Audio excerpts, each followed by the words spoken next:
Magandang araw po sa ating lahat. Magandang araw po lalong-lalo na sa ating Panginoon. Ako nga po pala si John Robin Medina at ngayong araw po ay samahan ninyo akong pag-aralan at unawain ang mga salita ng ating Panginoon. Ngayong araw po, December 15, 2024, araw ng linggo. Ang pamagat po ng ating daily devotion ay Praying with Complete Trust. At ang paksa po natin ay magmumula sa 2 Kings chapter 19 verse 40. Sinasabi po rito, Hezekiah's prayer or Hezekiah's prayer. Hezekiah received the letter from the messengers and read it. Then he went up to the temple of the Lord and spread it out before the Lord.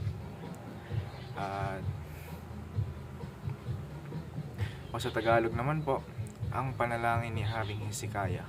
Nang makuha ni Hezekiah ang sulat mula sa mensahero, binasa niya ito. Pumunta siya sa templo ng Panginoon at inilapag ang sulat sa presensya ng Panginoon. At mapunta naman po tayo sa ating katuruan ngayong araw. Unang-una, there is only one living God. Isa lang ang totoong Diyos, isa lang ang buhay na Diyos na nasa langit. Isa lang ang ating Diyos, wala lang iba. Hindi tayo pwedeng sumamba sa mga Diyos-Diyosan, sa mga ribulto, sa mga kung ano pang mga makamundong bagay, dahil ang Diyos natin ay buhay. Hindi pa tayo ang Diyos natin. Di ba nga after ng 3 araw na buhay ang ating Panginoong Jesucristo at umakyat sa langit. Sa ikalawa naman po, the Almighty God is the apex of hope.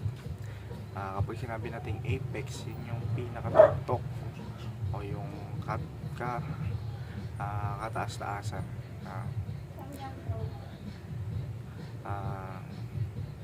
Yun ang ating Panginoon. Siya ang pinakamataas. Siya ang King of Kings. Siya ang apex ng ating pag-asa.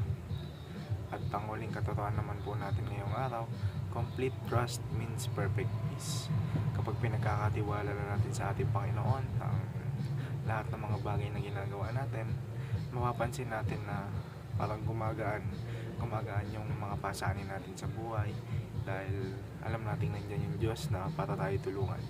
Kasi kapag sasarilinin lang natin lahat ng ating mga problema, ating mga pasanin, ay hindi natin makakaya yun. Pero kung ipagkakatiwala natin ito sa ating Panginoon, lahat gagaan dahil walang mahirap sa ating Panginoon. At para naman po sa ating application, present the death threat before God. Sa ikalawa naman po, pray to God for He alone is our hope.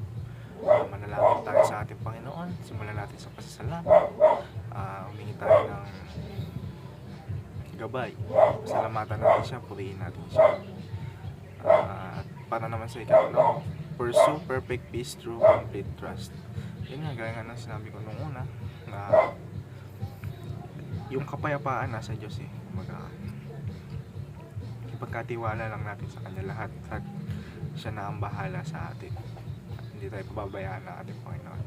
At para naman po sa ating prayer, Almighty God, you are the one true and living God. You are the apex of my hope, and in you alone I find strength and purpose. Teach me to trust you completely so I can experience the perfect peace you promise. Forgive me when I rely on people or false sources of security. Help me turn to you in every situation, knowing you are my only hope. Remind me daily to pray and lean on your unfailing love. Let my heart rest in the truth that you are sovereign and always good. In you I am safe. In Jesus' mighty name, amen. Maraming salamat po.